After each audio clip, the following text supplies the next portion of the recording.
5 days pa lang simula ng isinilang to sila. Pero ayun, marunong na silang dumidi sa bibiron. Ang pagpainom pala nito dapat may dosage din siya para hindi siya magtae. Kasi pag nasobrahan sa dosage, yun yung tendency na nagtatae yung mga kambing. Isa. Halo natin muna. Pag nahalo na natin yan,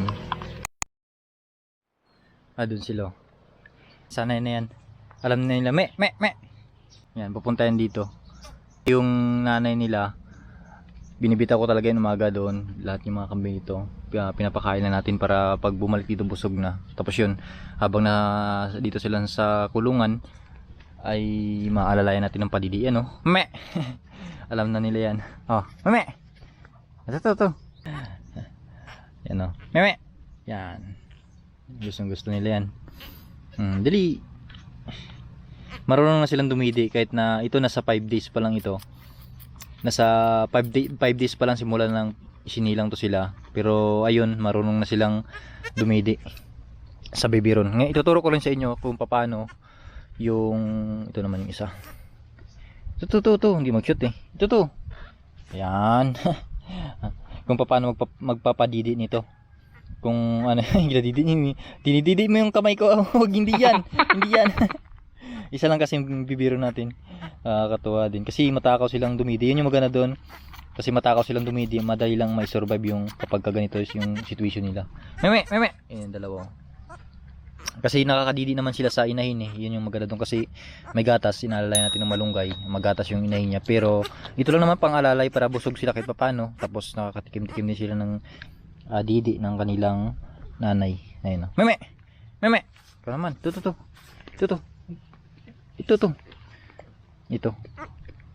Ayan. Sa mga unang araw talaga challenge magpadidi sa ganitong mga bisiro kasi nga hindi sila sanay. Hirap magpadidi. Yung ginagawa ko dito yun nga ituturo ko sa inyo na sanayin natin, ibuka natin yung bibig nila. Dalawang kamay, yung isa ipasok natin sa bibig nila yung bibiron, hindi rin sila masaktan, pero sanayin natin muna na patikim-tikimin sila. Hindi nila madidiyan, inaalis nila sa bunganga nila kasi masanay sila sa lasa ng gatas ng kanilang inahin. Pero once na mga ilang araw masanayan na nila, ay didiinan nila yan, lalo na pag nakakakita-kita na sila, mga 5 days na masanay na silang dumidi. Makita pa lang nila yung bibiron, yun nila, mag-aagawan na sila yan, dinididi. Masasanay sila sa pagdidi kapag ganun. Ipasok natin sa kanilang bunganga, tulungan natin sila pag mga unang araw. Hindi halos hindi niya na nagmamadali na, ito. Yan. Kapag kasi nasanay na sila, yan tuloy-tuloy na yan.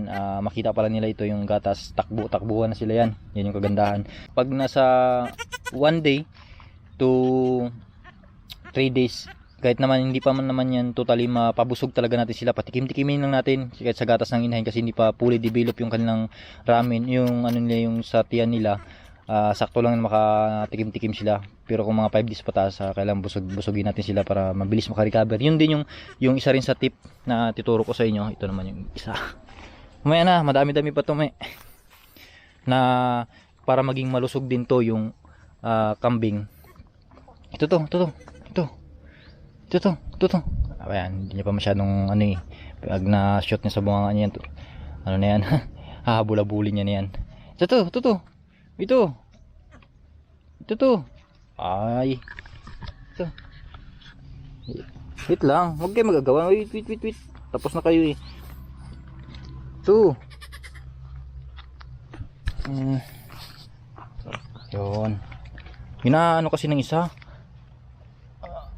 Ayan o. Yan. Idiin niya rin yan. Ginaano kasi ng isa. Sige na. Yan. Ito naman. Tatlo yan sila. Yung isa hindi pa masyado marunong, medyo maliit-liit, pero masasanay din yan. At least lahat ito sila nakakadidi dito. Pag wala yung nanay nila, nakakadidi sila sa bibiron. Pagka dito naman yung nanay nila, makakadidi sila sa gatas. Yun yung kagandahan doon, palagi silang busog. Ayan. Yun nga isa rin sa tip na isasabihin ko sa inyo para maging malakas ito. Kasi ito 5 days pa lang sila pero malalakas na yan, magagaling katawan, tumatakbo-takbo na. Yan, maliliit lang kasi native lang naman to, pero ganun sila, maliliksi kasi yung ginagawa ko nga yun, yung unang ginawan ko rin ng content, yung unang video na turukan agad natin pagkapanganak pa lang sa kanila. One day turukan agad natin. Applicable yun kapag kasi deform, di makatayo, turukan agad ng iron pagkapanganak. Pero sa akin, kahit medyo nakakatayo naman, para mas lalong makarecover malakas. Sa iba kasi yan after pagka 3 days bago nila turukan, pagkapanganak 3 days pa bago nila turukan ng iron.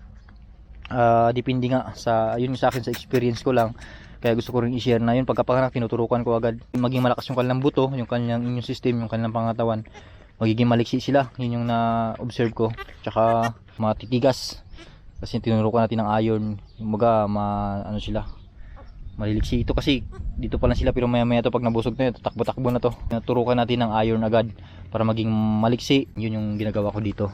Yun nga, para hindi sila magtae. Ito, ilang araw ko na silang pinapadidin ito, pero makikita nyo naman na hindi sila nagtatae-tae. Yung mga tae nila yan matitigas. Yung makikita naman natin pag nagtatae-tae sila kasi talagang basa to yung kanilang ano. Yung dosage nga na ilagay natin sa biberon sa kanilang padidi, 2 kutsara lang sa ganito na 125 ml na biberon. Ito yung ginagamit natin pa inom sa mga newborn birth tray. 2 kutsara lang sa mga ganito kalaking biberon. 125 ml to tablespoon lang yung gagamitin natin dyan.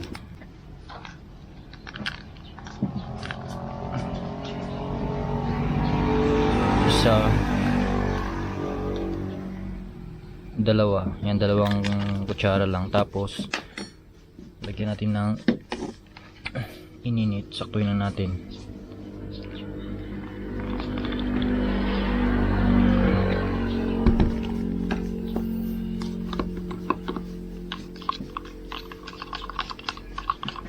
Halo natin muna. Pag nahalo na natin yan,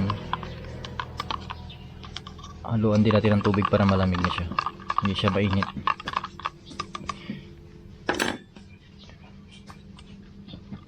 Ayan.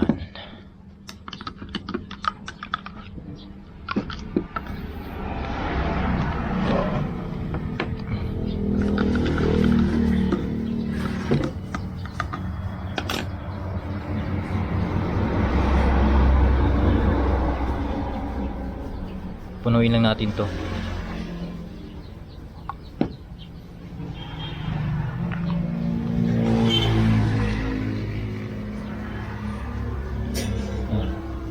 Ito yung ipapainom natin sa kanila. Yan dapat ano lang siya, nasa 2 kutsara lang sa ganito kalaking biberon. 125 ml. Hinahabol-habol niya na agad eh.